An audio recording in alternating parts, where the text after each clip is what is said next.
tanto, bienvenidos y gracias por venir un lunes a las 6 de la tarde al cole, con lo cual lo primero es daros las gracias por vuestra asistencia. Y sabéis que no se ve 90.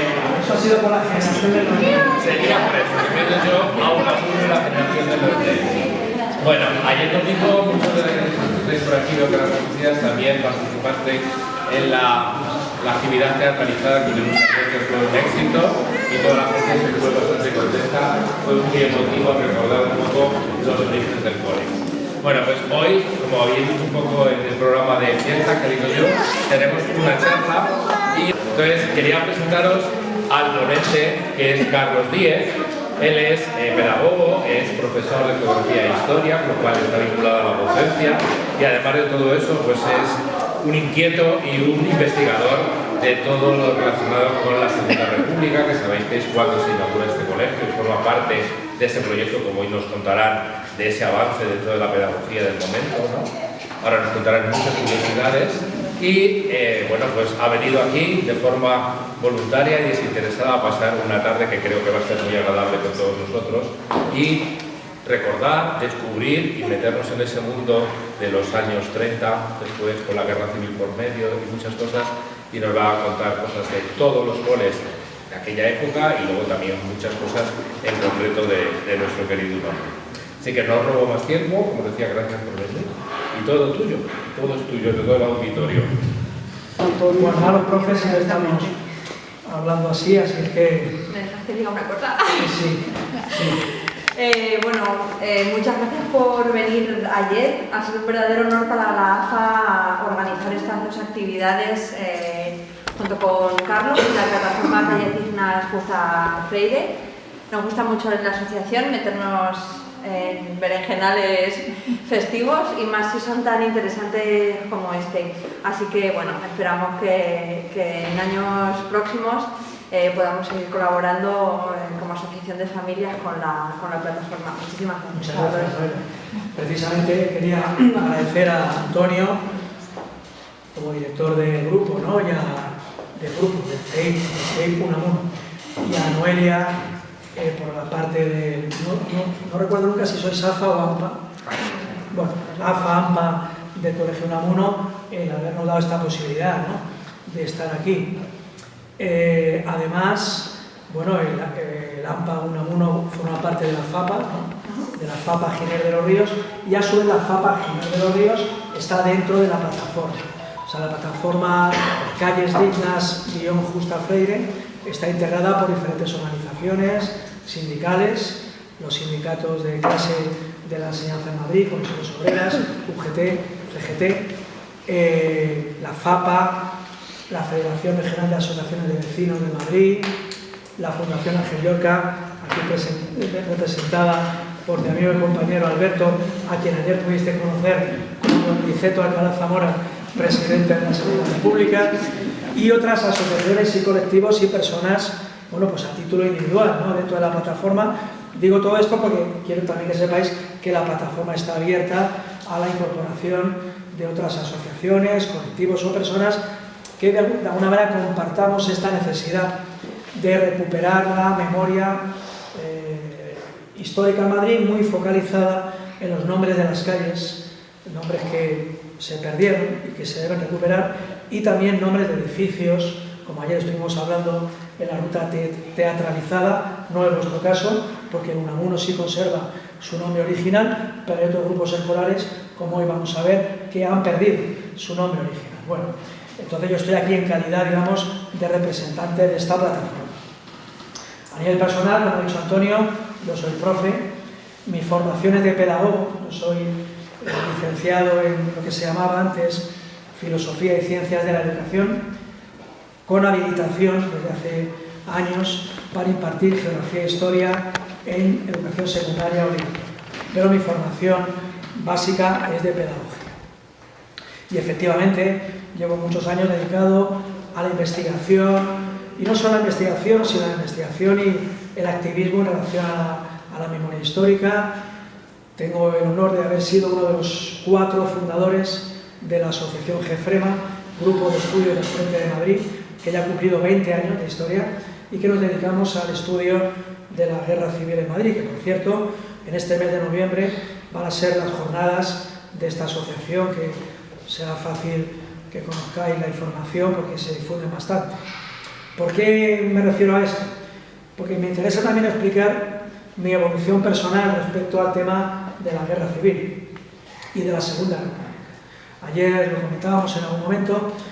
Yo creo que se ha cometido un error historiográfico al asociar permanentemente la Segunda República a la Guerra Civil. Expresiones del tipo la Segunda República preludio de la Guerra Civil, la Segunda República y la Guerra Civil, como si fuera un pack, como si es que la Guerra Civil fuera un desenlace inevitable, ¿no?, de la Segunda República. Esto no es así. Esto uno lo va aprendiendo con el tiempo y yo creo que hay que hacer esa reflexión. Por eso hoy, aunque inevitablemente por nivel del coloquio, seguro que saldrá el tema de si este edificio fue o no fue después de la guerra campo de concentración o lugar en el que estuvo ubicado un batallón disciplinario, me gustaría que hoy no habláramos demasiado de esta cuestión, porque creo que lo importante hoy es centrarnos en el periodo republicano. Creo que se ha cometido, como digo, una gran injusticia histórica con la Segunda República, un régimen democrático, un régimen cuyo advenimiento, y es, como profe de historia, creo que no hay otro ejemplo en la historia del siglo XX en Europa de un cambio radical de régimen, de un cambio estructural que se haya producido de forma pacífica, como fue el caso de la Segunda República. La tragedia de la Guerra Civil sucede a partir, como todos sabemos, del 18 de julio de 1936 y la causa de la Guerra Civil es la sublevación, una sublevación cívico-militar contra ese régimen democrático de la Segunda República. Entonces yo creo que merece que este sistema político y su proyecto político y social merece un reconocimiento de sí mismo, disociándolo de lo que luego sucedió, aunque es inevitable, y hoy va a pasar en la propia presentación, cuando se habla de la República, habrá en algún momento o en varios momentos de la Guerra Civil. Bien, dicho todo esto, vamos a empezar ya con la presentación. Veréis aquí una foto de nuestro cole. Si os fijáis bien en ella, veréis justamente la entrada del edificio, ¿no? Veis esa caseta con dos puertas, que es justamente la caseta que está a la izquierda de la entrada, la casa de conserje. Todos los grupos escolares que se construían en aquellos años tenían la casa de conserje. Ahí está. Os tiene que llamar la atención sobre todo el descampado que está al frente de la foto. Es decir, esta foto demuestra que en 1933 este edificio estaba situado en uno de los límites de Madrid, uno de los extrarradios. Y tenemos que romper esa imagen actual de Madrid. Esta foto por sí sola ya lo está demostrando, ¿no? Y he puesto la foto completa, el negativo y otros negativos de grupos escolares, esta foto de Santos Lluvedo, un fotógrafo muy reconocido en aquellos años. Y fijaros en el pie de foto, tal como es un negativo, vamos a leer esa palabra al revés. Riego. Riego se refiere a la calle Riego, que se llamaba así, la calle Riego, que llegaba pues hasta donde está el grupo escolar Menéndez Pelayo. No tenía la discontinuidad que tiene ahora, era una calle continua, y llevaba ya ese nombre. Y por cierto, estamos diciendo esto, mi amigo Alberto me conoce bien, Antonio también está por aquí, amigos, sabéis que yo practico el fechitismo histórico, que no es fetichismo. El fechitismo tiene que ver con las fechas. Bueno, mañana, 7 de noviembre, es el 200 aniversario de la ejecución de Rafael de Riego en la Plaza de la Cebada. Rafael de Riego, 1823, trienio liberal del 20 al 23, y el 23 final de ese trienio liberal, y Fernando VII, con la hazaña que le caracterizaba, no se conformó con ejecutarle, sino que arrastraron su cuerpo por la Plaza de la Cebada y por la calle Toledo. Mañana se cumplen 200 años de este aniversario, que por cierto se va a celebrar. Hay un acto, creo que es en el Ateneo, precisamente para conmemorar este aniversario. ¿Por qué cuento esto? Porque Riego es uno de los referentes que esa Segunda República, que llevaba 2 años de existencia, tenía, ¿no? Dentro del imaginario republicano. Rafael de Riego era uno de los referentes. No porque Rafael de Riego fuera republicano, no lo fue. Rafael de Riego, como todos los partidarios de la Constitución de 1812, la PEPA eran monárquicos. Lo que pasa es que monárquicos liberales defendían una concepción ya, bueno, más acercado que se podía en aquel tiempo a una monarquía constitucional, y Riego sí se va a convertir en un referente del liberalismo a lo largo del siglo XIX, que después va a evolucionar hacia el movimiento republicano. El movimiento republicano en España en el XIX arranca de ese liberalismo progresista que arranca de la Constitución. Por cierto, la calle Rafael de Riego dejó de llamarse así. Creo que pasó a llamarse, porque igual que la calle Juan Adoña se llamó Batalla de Brunete, sí, la de arriba Brunete, Riego Brunete, y la de abajo Brunete. Ahora las dos afortunadamente se llaman Juan Adoña, el tramo que va desde aquí hasta el corte, igual, a la altura de Galicia, de Tomás Bretón, y la calle Rafael de Riego vuelve a llamarse así. Este cambio se produjo, y entramos en el tema de las calles, con el ayuntamiento, no de un cambio, el último cambio fue con el ayuntamiento de Manuela Carmena, el de Juan Adoña, pero el anterior fue con el ayuntamiento de Enrique Tierno Galván, cuando se recuperó el nombre de Rafael de Riego. Los nombres de las calles, los nombres de los edificios tienen importancia. Tienen mucha importancia, porque si no la memoria se pierde, ¿no? Entonces yo creo que los que creamos, seguro que los que estamos aquí compartiremos esta idea, lo que creamos en esta concepción democrática de la historia, tenemos que reivindicar los nombres y el valor simbólico que supone, ¿no? En vuestro caso está protegido el nombre Miguel. Bien, el edificio,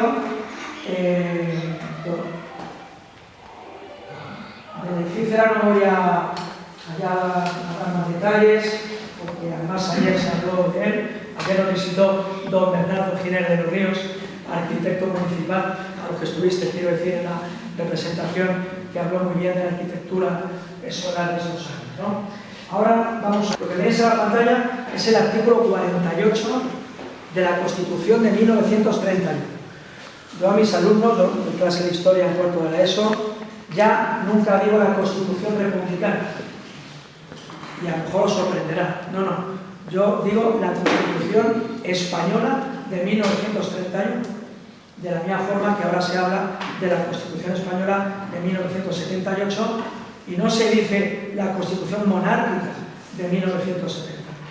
La Constitución del 31 es la Constitución española de 1931. Me parece importante este matiz, porque si insistimos en la Constitución republicana, en esa adjetivación, se puede llegar a pensar que es que había otra. Había una republicana que no lo era, no, es la Constitución española de 1931, que declara que las formas de Estado en España es la República, tan española como la de 1972. Otra cuestión que creo que es importante considerar, los que nos identificamos, yo desde luego, con la Segunda República, creo que también hemos cometido otro error histórico.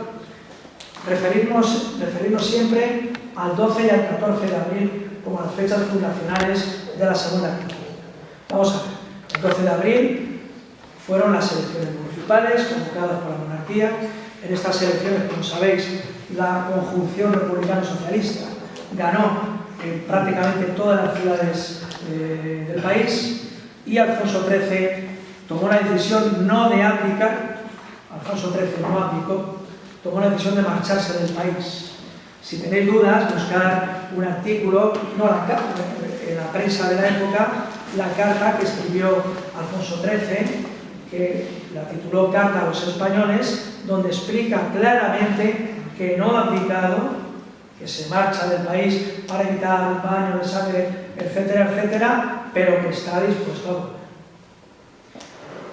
12 de abril elecciones, 14 de abril se proclama el gobierno provisional de la República y ese gobierno convoca elecciones constituyentes para junio del 31. En esas elecciones del mes de junio se presentaron todas las formaciones políticas, incluidos los partidos monárquicos. Se presentaron con libertad de expresión y de actuación política. Si en las elecciones de junio del 31 los partidos monárquicos hubieran tenido una mayoría, Alfonso XIII hubiera vuelto a España y ahí hubiera terminado todo. Pero es que lo que pasó en junio del 31 es que esa mayoría republicano-socialista no solamente se revalidó, sino que se amplió. Y entonces las Cortes Constituyentes de junio del 31 tienen una mayoría claramente republicana. Es muy importante insistir en esta idea, porque la legitimidad democrática de la Segunda República no deriva de las elecciones municipales. De las elecciones municipales deriva el hecho político que permite que se constituya un gobierno provisional. Pero lo que le da legitimidad democrática a la Segunda República son las elecciones de junio, unas elecciones absolutamente limpias, en las que los partidos monárquicos concurrieron y se confirmó esa mayoría republicano-socialista del mes de abril. Esas elecciones, desde un análisis democrático, solo se les puede, yo creo que reprochar una cosa que desde luego es muy importante. ¿Cuál es? Ya hago con los profes, me callo y pregunto. ¿Qué se le puede reprochar a esas elecciones de junio del 31? Siendo elecciones democráticas, pero del año 31. ¿Qué falta en esas elecciones? El voto de la mujer no votó. En las elecciones de junio del 31, la mujer no votó, pero como no votaba en Francia, como no votaba en el año 31, eran muy pocos países los que habían implantado el sufragio universal.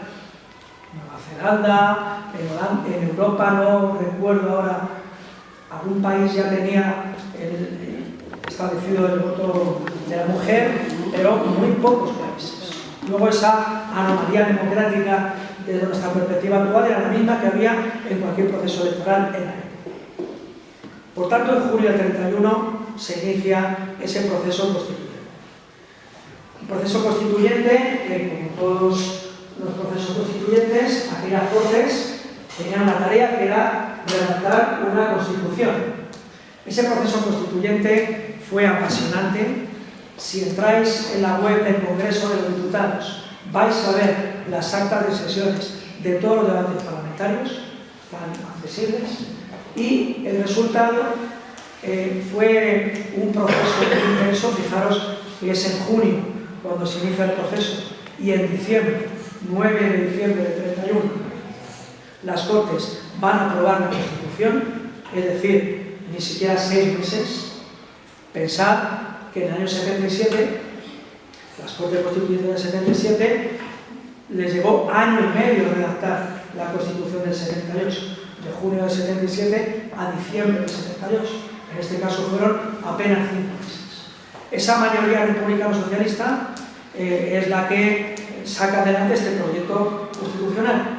Y hay 2 artículos fundamentales para el tema que estamos tratando. Y el primero de ellos, bueno, el primero en orden cronológico es el artículo 26, pero el más importante es el artículo 42. La enseñanza primaria será gratuita y obligatoria. Los maestros, profesores y catedráticos de la enseñanza oficial son funcionarios públicos. La libertad de cátedra queda reconocida y garantizada.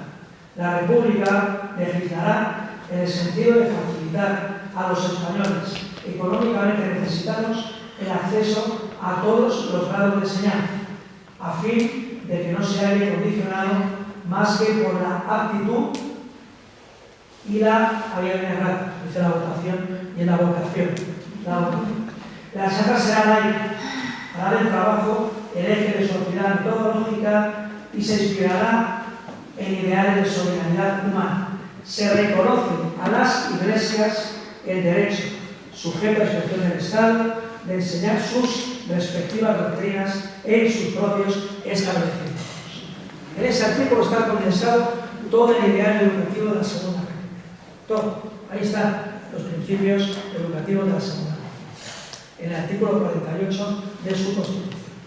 El artículo 26, que antes nombraba, se refiere a este último aspecto. El artículo 26, que es el que regula la situación de las congregaciones religiosas, en su punto 3 dice que las congregaciones religiosas les queda prohibido la industria, el comercio y la enseñanza, en el artículo 26.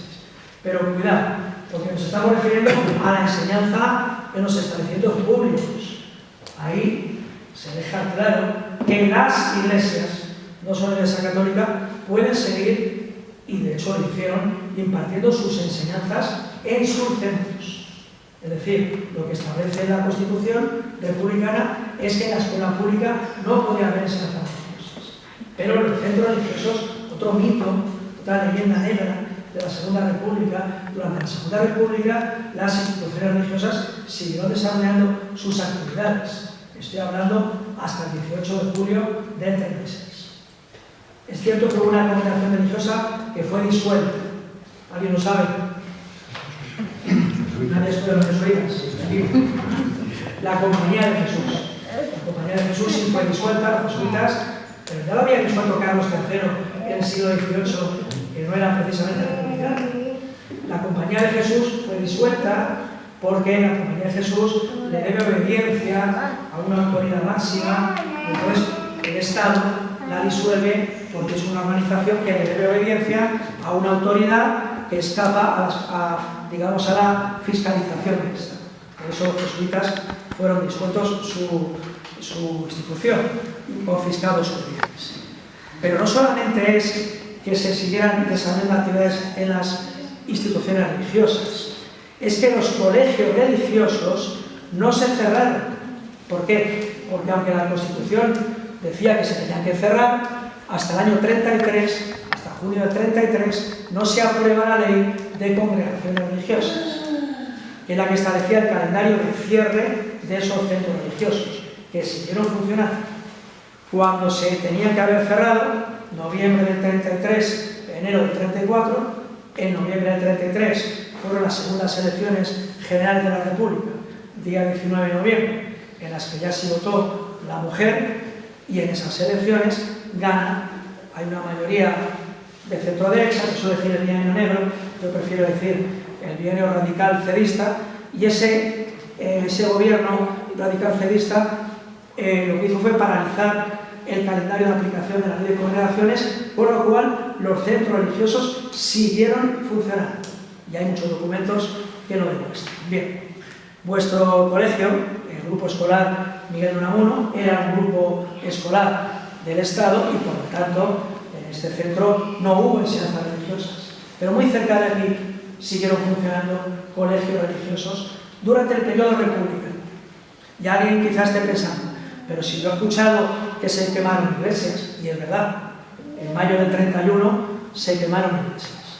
Es cierto, pero fue un episodio muy intenso, muy fuerte, pero muy acotado en el tiempo también. El anticlericalismo existía en España, claro que existía, pero igual que existió con la monarquía, con Alfonso XIII y en el siglo XIX.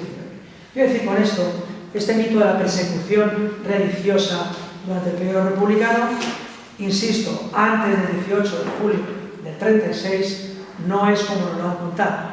Luego, por supuesto que sí. Por supuesto que en Madrid, desde julio hasta diciembre del año 36, se cometieron una serie de actos absolutamente condenables que yo creo que tenemos que definir como asesinatos, ¿no? Y esto es cierto. Incluso directores de grupos escolares, como Isidro Almazán, maestro, que era director del grupo escolar Menéndez Pelayo, pues fue fusilado en el cementerio de Aravaca. Pero todo eso es después del 18 de julio, no en el periodo republicano. Bien, este artículo 48 queda aprobado y fijaros la importancia que tuvo en el debate constituyente, que significó la ruptura de ese consenso que venía del Pacto de San Sebastián de 1930, que unía en la idea republicana a partidos de un espectro ideológico muy amplio, desde la derecha republicana, que había Maura era su representante, don Niceto Alcalá Zamora, que hoy nos acompaña, que como dice Fernando Fernández Gómez en breve poco, era de misa y comunión diaria, si recordáis la película de Trueba. Alcalá Zamora dimitió en el periodo constituyente como presidente del gobierno provisional porque él no podía aceptar esa redacción del artículo 48 ni al 26 por su condición de católico.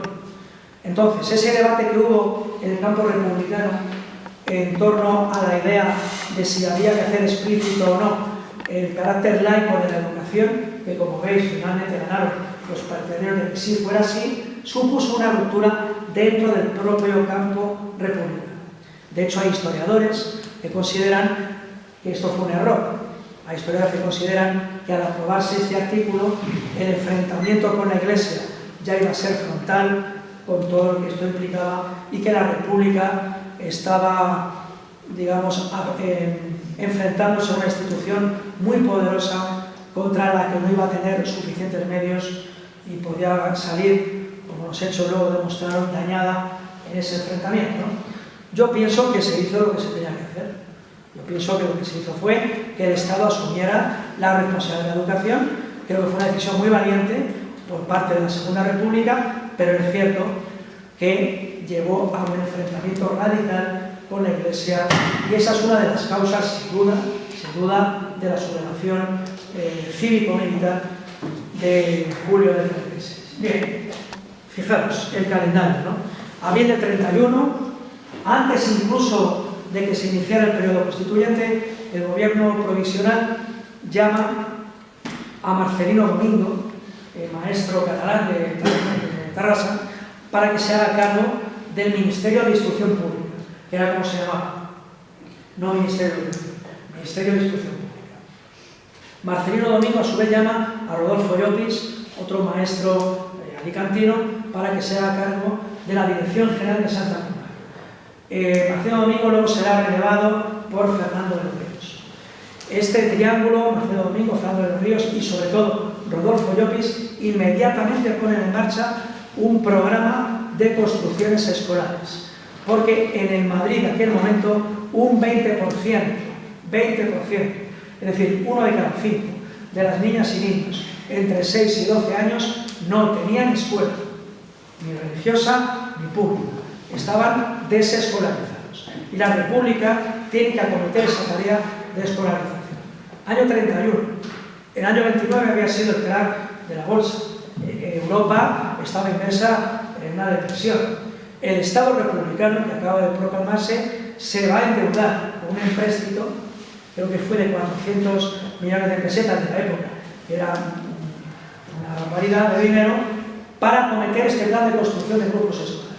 Se van a construir, se va a través de la Oficina Técnica de Construcciones Escolares, Antonio Flores, Bernardo Giner de los Ríos, que es sobrino de Francisco Giner de los Ríos, su padre era Hermenegildo Giner de los Ríos, van rápidamente a ponerse a trabajar y se hace todo el proceso de elaboración de esos proyectos, licitación, y en solamente 2 años, se van a autorizar construir e inaugurar 18 grupos escolares en Madrid, que son los que aparecen en ese artículo. 18 grupos escolares. Para que os hagáis una idea de lo que esto significa, en el periodo de la monarquía, los grupos escolares del año 22, que se aprobaron después de una presión muy fuerte por parte del Ayuntamiento de Madrid. El Ayuntamiento de Madrid, en la década de los 20, había una minoría socialista muy activa, donde estaba Andrés Aborit, que quizá os suene, uno de los personajes clave del Partido Socialista y de la UGT en los años, en el primer tercio del siglo XX, y por esa pugna, digamos, del Ayuntamiento de Madrid, se fuerza a la monarquía a comprometerse a un plan de construcciones escolares en 1922. Se aprobaron 6 grupos escolares en el año 22, que se iban a inaugurar en los años 28, 29 o incluso 30. Uno de ellos es el Méndez Pelayo. Méndez Pelayo es de esa generación de los grupos del 22. Pero fijaros, 6 grupos escolares que se aprueban en el 22 y no se inauguran algunos hasta el año 29, o incluso hasta el 30. Tardan 8 años. ¿Qué hay por medio entre el 23 y el 30? ¿Qué hay en esos años? La dictadura de Primo de Rivera, la dictadura de Primo. Entonces, ese programa de construcción de grupos escolares se ralentiza, no se llegan a construir, se tardan en construir, se tardan en... Y mientras tanto los niños estaban sin escuela. Llega la República y en solo 2 años va a construir el triple de grupos escolares que se construyeron en esa década. 18 frente a 6. 2 años frente a 8 años. ¿Qué es un grupo escolar? Esto hay que explicar. La República no inventa los grupos escolares. Los grupos escolares, la primera generación de grupos escolares en Madrid son de 1902. Por ejemplo, conoceréis, me imagino, el colegio que se llama la Vázquez de Mella, en la calle Bailén, cerca de las Vistillas. Ese grupo escolar se inauguró como el Bailén en el año 1902. O, por ejemplo, el Vallehermoso, que estaba por TV. Bien, esos de 1902 fueron para conmemorar la mayoría de edad de Alfonso. Luego están los de 22 y luego los grupos escolares republicanos. Un grupo escolar era un edificio escolar que albergaba una escuela graduada. ¿Y qué es una escuela graduada? Una escuela en la que estaban los 6 grados de la educación de los 6 a los 12 años. Porque se venía del modelo de escuelas unitarias. Ayer en la ruta, cuando llegamos a Nicolás Salmerón, don Manuel Alonso Zapata, que nos estaba esperando ahí, ¿verdad?, director de Nicolás Salmerón, nos habló del concepto de escuela unitaria. Las escuelas unitarias se llamaba escuela a un grupo de 50 niños o niñas con una maestra o un maestro. Y eso ya se llamaba escuela. Cuando eran los grupos, 3, 4, el ayuntamiento iba alquilando inmuebles en Madrid, pisos, los iba ubicando donde podían, y esas eran las escuelas unitarias, que no las había solo en medio rural, sino también en las ciudades. Ese modelo va a ser superado por el de grupo escolar. El grupo escolar ya cubre los 6 grados, de los 6 a los 12 años. Una maestra o un maestro responsable de cada grado, de ahí graduadas de grados. Y con 6 grados, un director o una directora, porque las anteriores no tenían director, se las apañaban los maestros y maestras en esa escuela como podían. El ministerio ya daba la consideración de escuela graduada con 6 grados y entonces se concedía que hubiera un director o una directora. A veces había 2. El Pelayo tuvo durante todos los años de la República un director y una directora. Claro, don Isidro Almazar era el director de los chicos y doña África Ramírez de Arellano era la directora de las chicas, porque aquí se nos cae otro mito de la República, que lo vamos a ver luego en el documento. La coeducación a nivel estructural no estaba establecida. Los grupos escolares tenían unidades de niños y unidades de niñas, y unidades de maternales, pero diferenciadas. Hasta el punto que había grupos escolares que tenían simultáneamente director para los chicos, directora para las chicas. Como tenían estructura simétrica, los edificios, eso se ve muy bien en el Monte Pelayo, llegaban a la escalera, los maestros estaban esperando, las niñas iban por un lado y los niños iban por el otro. Luego la coeducación, por lo menos a nivel estructural, no se ha visto que en el artículo 48 no aparece el principio de coeducación. Lo que sí es cierto es que durante los años de la República hubo maestros y maestras que en la práctica sí llevan a cabo el principio de coeducación.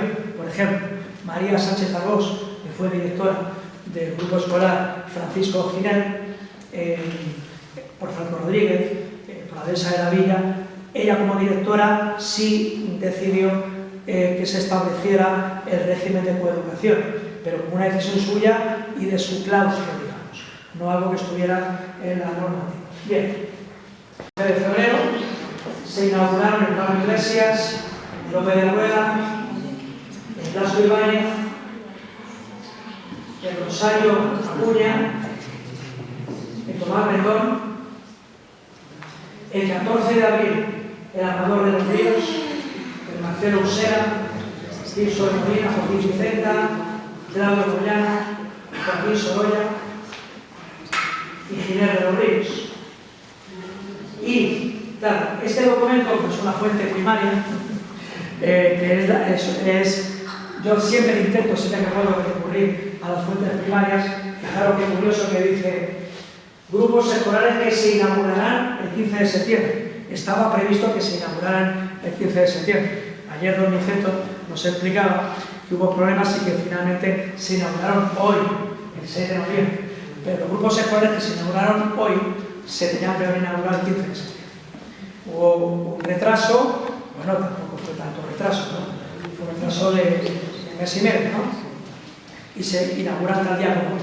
¿Qué grupos escolares se inauguraron hoy mismo, hace 90 años?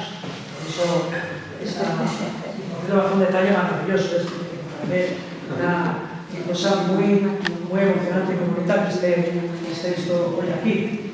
Ya hubiera sido la apoteosis si esos globos hubieran tenido otros 3 colores.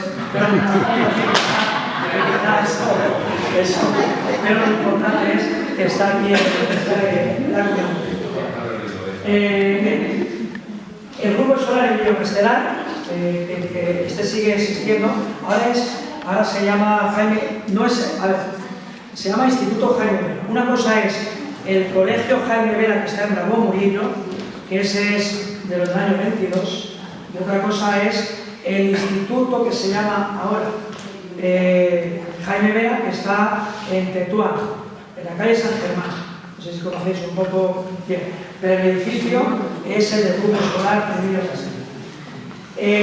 Nicolás Saperón, que ayer visitamos, que ahora es ya solo el centro cultural, ya no es colegio, y el Leopoldo Alas, que sigue existiendo y sí conserva el nombre. El Leopoldo Alas está en la Elipa, en el barrio de la Elipa. El Alfredo Calderón, que ayer visitamos al final de nuestra ruta, que ahora lleva el nombre del padre Poveda y del que fue directora Justa Freire. Y aquí tenemos ya por fin al 1 de Alcalá Zamora. Es muy interesante porque, claro, como esta fuente primaria es anterior a las inauguraciones, estaba proyectado que el grupo se llamara Alcalá Zamora. Pero don Niceto nos explicó ayer cómo él dijo que no, que agradecía que se le diera su nombre al grupo escolar, pero que lo rechazaba. Y él argumentó que mientras él pensaba que un político en vida no era correcto que se le diera su nombre a un edificio público. Y por eso él no propuso que se llamara 14 de abril, que es como se llamó. Lo que pasa es que hay documentos en los que aparece como Alcalá Zamora, pero su nombre fue 14 de abril. Y el nivel de Unamuno que aquí tenemos. Lo tenemos ya entonces explicado. ¿Perdón? Ese era Alcalá Zamora. Es que como este documento es anterior a las inauguraciones y en el proyecto figurado que se iba a llamar Alcalá Zamora, allá aparece como Alcalá Zamora. Pero cuando se inauguró, don Niceto Alcalá Zamora dijo que no le parecía correcto y él era el presidente de la República. Claro, si el presidente decía que no, pues era que no. Y entonces se le dio el nombre de 14. Acabada la guerra. Sí, claro. Acabada la guerra, ni Alcalá Zamora, ni 14 de abril. José Carlos Otero, que es como se sigue llamando actualmente. La cuestión es que el ayuntamiento, la construcción de grupos escolares era cofinanciada por el Estado, el Ministerio de Instrucción Pública y el ayuntamiento. Pero claro, hacía falta disponer de suelo, que esto nos lo explicaba ayer don Bernardo Jiménez de los Ríos. Y el problema que había para construir grupos escolares en el centro de Madrid es que apenas había suelo. De hecho, salvo el Pablo Iglesias, que es ahora el CEIP Isabel la Católica, este edificio tan bonito, que está en Barcelona, lo situáis, ¿no? Dentro del tribunal, Isabel la Barcelona, ese colegio que sigue funcionando, que se llama Isabel la Católica, fue el grupo escolar Pablo Iglesias. Ese es el único de esta generación que se construye en lo que en aquel momento era el centro de Madrid. El vuestro, que ahora nos parece centro, en aquel momento era periferia, ¿bien? Pero había suelo disponible y por eso se pudo construir en ese lugar. Bueno, ¿y por qué se le dio el nombre de Miguel de Unamuno? Bueno, porque Miguel de Unamuno, este documento también es de la época. En aquel momento no solamente es que fuera uno de los intelectuales, como él mismo os explicó ayer aquí, ¿verdad? En la visita que nos hizo, que fuera el hombre con el que se identificaba la República, como José Ortega y Gasset, aquella agrupación que era agrupación de intelectuales al servicio de la República, perseguido por Primo de Rivera, desterrado en Fuerteventura, etc. No, es que él mismo tenía una función institucional.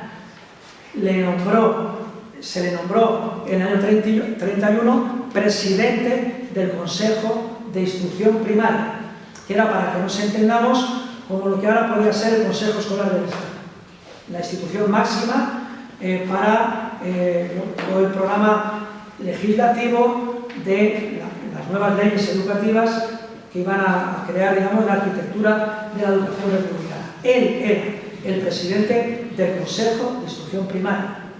Luego, no es casual que a un grupo escolar, en cuanto la República tuvo ocasión, se le diera su nombre. No solamente porque fuera un intelectual, sino porque formaba parte de la propia estructura del Ministerio de Instrucción, ni más ni menos que el presidente del Consejo de Instrucción Primaria. De hecho, hay muchos documentos que nos informan sobre cómo se le encarga a él que él decida cómo va a ser el proceso para redactar la ley de bases de la instrucción pública. A su vez se le encarga a Lorenzo Luzuriaga, o sea que es un cargo orgánico, digamos, dentro del Ministerio de Instrucción Pública, además de que era diputado, y además de su vinculación con la ciudad de Salamanca. Pero tenemos que verle entonces no como un referente simbólico, sino como alguien que formaba parte de la propia estructura del Estado republicano. Ayer una madre, que creo que estaba hoy por aquí, le preguntó a don Miguel, ¿verdad?, si haría honor a la distinción que se le estaba dando al darle su nombre a este grupo escolar, si no traicionaría a la República. No voy a hacer spoiler, vamos a ver qué es lo que... A este documento, que yo creo que es maravilloso, el diario Ahora. Fijaros esta portada de don Niceto, rodeado de niñas y de niños. Este Ahora es del 7 de noviembre, claro, del día siguiente, o sea, como si se hubiera publicado mañana. Y está informando de cómo fue esta crónica de inauguración de los 8 grupos escolares. No, ese es el 14 de abril. Sí, se parece mucho porque son todos de la misma construcción. Ayer estuvimos ahí, en ese patio, en el patio del actual Carlos Sotero.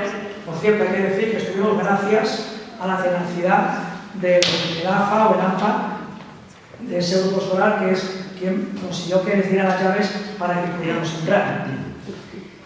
Allí la directora, creo que la directora no estuvo, pero al menos se autorizó que se abriera el patio y ahí mismo estuvimos ayer.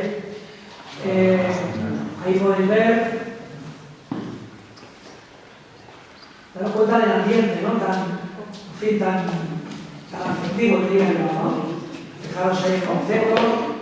Aquí tenéis a todas las autoridades, Pedro Rico, bien, aquí está Bernardo Jiménez de los Ríos, le tenéis aquí, don Pedro Rico está aquí, don Niceto está por aquí, y luego ya en la crónica se va describiendo las inauguraciones y efectivamente veréis grupo de Miguel Unamuno en las calles, de Alejandro Fernán y Riego, con 18 clases para 900 niños. 900 niños. Mejor dicho, 450 niños, 450 niños. Eran 8 unidades de niños, 8 unidades de niñas. Perdona, sí. ¿Ya tanto descampado alrededor? ¿Tanto niños? ¿De dónde venían? Muy buena pregunta. Venían de barriadas, a ver, además, gracias por preguntármelo, porque tengo un olvido ahí importante. Madrid en aquel momento tenía 10 distritos municipales. Este distrito era el distrito del Hospital, que debía su nombre al Hospital de San Carlos, el edificio donde está ahora la Reina Sofía y el Colegio de Médicos, en la calle Santa Isabel. Por eso se llamaba distrito del Hospital. De hecho, si pensáis en un callejón, cuando salgáis, si salís de la Reina Sofía para que Santa Isabel, a la izquierda veréis un azulejo que pone calle del Hospital. Se le llamaba, y el distrito del Hospital comprendía los barrios de Lavapiés, Atocha estaba dentro de esa barriada, eran barriadas muy humildes. Si veis literatura de la época, las Corralas, por ejemplo, de Lavapiés, eran barrios muy humildes, de trabajadores, de trabajadoras, y ya en el extrarradio, ¿no? Digamos, por eso aparece a veces relacionado con Miravet, el grupo escolar de Unamuno, ¿no? Porque llegaban niños y niñas de barriadas en las que no había grupos escolares. En el 14 de abril, ese momento fue muy bonito, se nombró una a las 11 primeras maestras de ese grupo escolar. ¿Bien? Y en la plantilla inicial de ese grupo escolar, pues había 12 maestros, maestras para educación primaria y 8 para maternales, lo que ahora llamaríamos educación. Lo que pasa es que además hay ropero, duchas, comedor, inspección médica y aquí aparece la asociación de alumnos. Fijaros que gran avance. Biblioteca. Gracias a que este grupo escolar tuvo un director del que vamos a empezar a hablar, un maestro muy progresista que desde el principio implantó en este grupo escolar elementos muy importantes como la asociación de alumnos y como la sociedad de alumnos de la escuela, que es el precedente de las actuales AFAS. Don Pedro Rubio Gracia, maestro navarro de, no sé si es Calmarós, un pueblo de Navarra, luego lo vamos a ver, joven que se hace cargo de la dirección de este grupo. ¿Cómo era este proceso? Bueno, era un proceso de concurso-oposición, no era designaciones a dedo. Entonces, don Pedro Rubio ganó la plaza para ser director de este grupo escolar. Se presentaban maestras y maestros y eran nombrados. Es cierto que en esas oposiciones que se hicieron para las direcciones de los 18 grupos escolares del bienio 31-33, había que analizar, sería un tema de lo mucho que sería interesante estudiar con más detalle cómo fue ese proceso, ¿no? Yo creo que algún tipo de intervención tuvo que haber para que los directores y directoras, en su mayoría, sí fueran directores y directoras, digamos, absolutamente identificados con el proyecto educativo de la Segunda República. Ese es un dato interesantísimo, porque hay directores, Isidro Almazán y África Rodríguez Arellano y Menéndez Pelayo, ya eran directores antes de la República. Recordar que esos grupos escolares que existían. La República los mantuvo en sus puestos. Esto es muy importante decirlo. Es decir, a ver si lo consigo explicar. Isidro Almazán fue fusilado en agosto del 36, es cierto, eso es un dato incontestable. Como lo es que se le mantuvo como director del grupo escolar Menéndez Pelayo, aunque todo Madrid sabía que era uno de los referentes de la educación católica. Él presidía una de las asociaciones, porque igual que estaba la CET-UGT, en la que estaba el magisterio progresista de la época, también existían las asociaciones católicas de maestros, e Isidro Almazán era quien la representaba y se le mantuvo como director de un grupo escolar. Quiero decir que la República fue respetuosa con aquellos funcionarios y funcionarias que tenían sus puestos, aun sabiendo que eran personas que para nada simpatizaban con el proyecto educativo de la República. Lo que también es cierto es que para estos grupos escolares se seleccionó a directores y directoras que sí eran afines al proyecto de la República. Gustavo Freire, María Sánchez Arbós, Dionisio Prieto, Ildefonso Prieto, Sidonio Pintado, Pedro Rubio. Este maestro, yo creo, y por cierto es una idea, aprovechando que estáis aquí, Antonio y Noelia, sería muy interesante que si hay, y luego si hubiera interés por ello, yo me ofrezco a participar de manera totalmente desinteresada en ese proceso. Si se formara un grupo de trabajo que quisiera investigar estas cosas que van saliendo, pero que tienen que ser investigadas con más detalle, ¿no? Por ejemplo, la figura de Pedro Rubio, ¿no? Esos maestros, llegar al mayor nivel de detalle, quiero decir, y se puede encontrar, porque hay muchísimos documentos, muchas fuentes primarias, que es cuestión simplemente de paciencia, de tiempo, de ponerse a buscar en bibliotecas, en lugares donde podamos encontrar estas informaciones. Sería apasionante ver qué pasa realmente en este grupo escolar, en los cursos escolares 33, 34, 34, 35 y 35, 36. Porque lo que sí sabemos es que Pedro Rubio se mantiene como director durante todo ese tiempo. Nosotros hemos buscado por ahí que encontrábamos en el cole, claro, y hemos encontrado libros de actas, pero a partir del 39. Del 39, además tenemos el libro sobre la primera acta que habla del año de la victoria, claro, pero es el 39. Claro. Por más que hemos buscado por ahí rincones, a ver si encontramos algo del 36. No hemos encontrado. Pues tiene que estar en algún lugar, es posible que esté en Claro, algún lugar. pero ¿dónde encuentras aquí en un cole como este que vamos a pasar tantas Claro, habría que, pero si no libro de actas, seguro que rastreando la prensa era... Yo decir de lo que el colegio conserva, que buscando por ahí.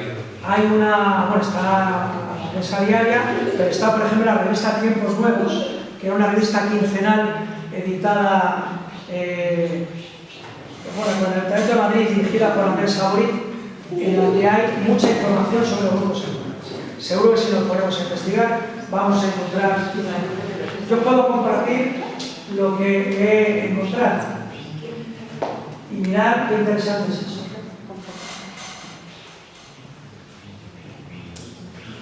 Este documento, que solo tiene 316 páginas, Maestros de a pie y cosas de niños, que es una monografía sobre los maestros freinetianos. Conviene agregar que el maestro Pedro Rubio Gracia es el director del grupo escolar Miguel Unamuno de Madrid. Resulta imposible determinar por ahora si dicho maestro guarda alguna relación con la educación Freinet. Lo que sí puede decirse es que en el proceso de depuración seguido a Rubio se le acusa por haber fundado en el grupo Unamuno la Sociedad de Amigos de esa escuela de marcado matiz izquierdista. El asunto es muy contradictorio y puede seguirse en el expediente de depuración del propio Rubio en Haga, Archivo General de la Administración, que está en Caravallanes. Y luego nos sigue hablando de bien. Yo en otros documentos sí he encontrado que efectivamente este maestro sí participó en el movimiento freinetiano. Muy rápidamente, Freinet, maestro rural francés, que es introducido en España por Sidonio Pintado y otros maestros, y que se inventó, digamos, una metodología muy moderna en aquel momento, que era la de la imprenta escolar, que consistía básicamente en que las escuelas hubieran una imprenta escolar y que a partir de esa imprenta las niñas y los niños organizaran un periódico escolar. Es decir, lo que ahora llamaríamos trabajar por proyectos, trabajo cooperativo, ya se hacía entonces.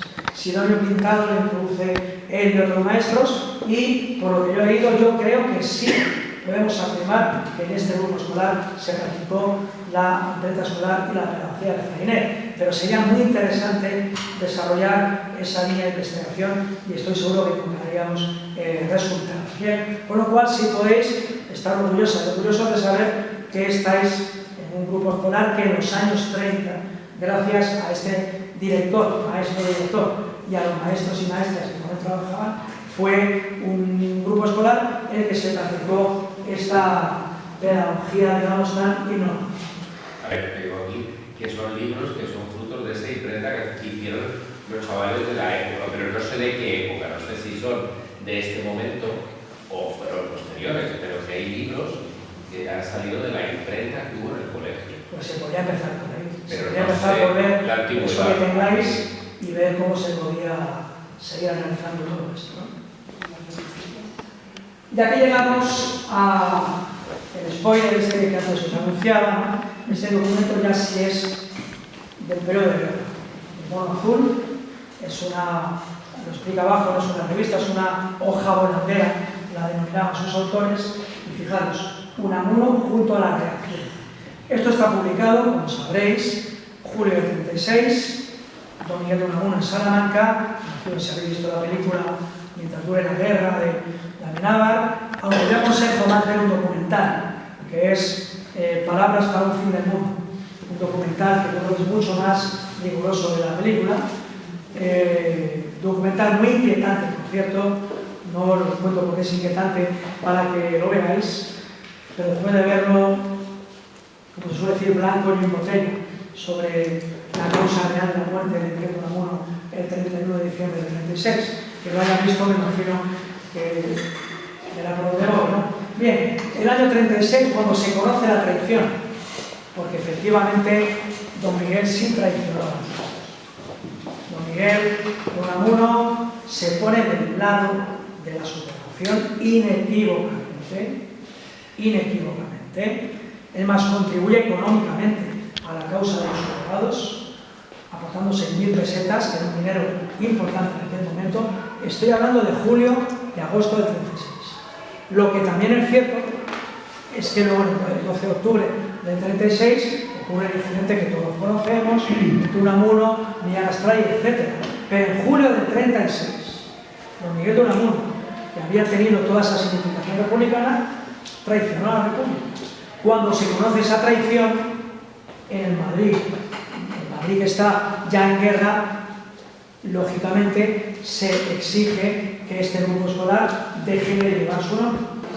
Director de Jan Llaures. Esto me llevó tiempo entenderlo. Este documento es la Gaceta del 31 de agosto del 36. La Gaceta de Madrid era el boletín oficial del Estado de aquel momento. Un documento en guerra. En ese documento del 31 de agosto aparece la ratificación de los directores de grupos escolares que lo siguen siendo.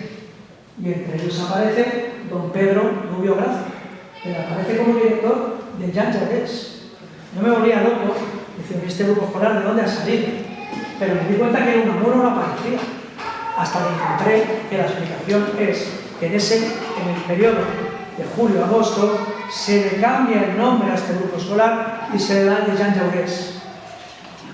Luego, es cierto que este grupo escolar perdió su nombre en ese momento. Este documento es valiosísimo porque ahí aparecen a continuación los nombres de directores interinos. ¿Por qué? Porque, por ejemplo, el Menéndez Pelayo, don Isidro Almazán, obviamente el 31 de agosto ya no podía dirigir ningún colegio. Y doña África Ramírez de Arellano se había pasado a la zona sublevada.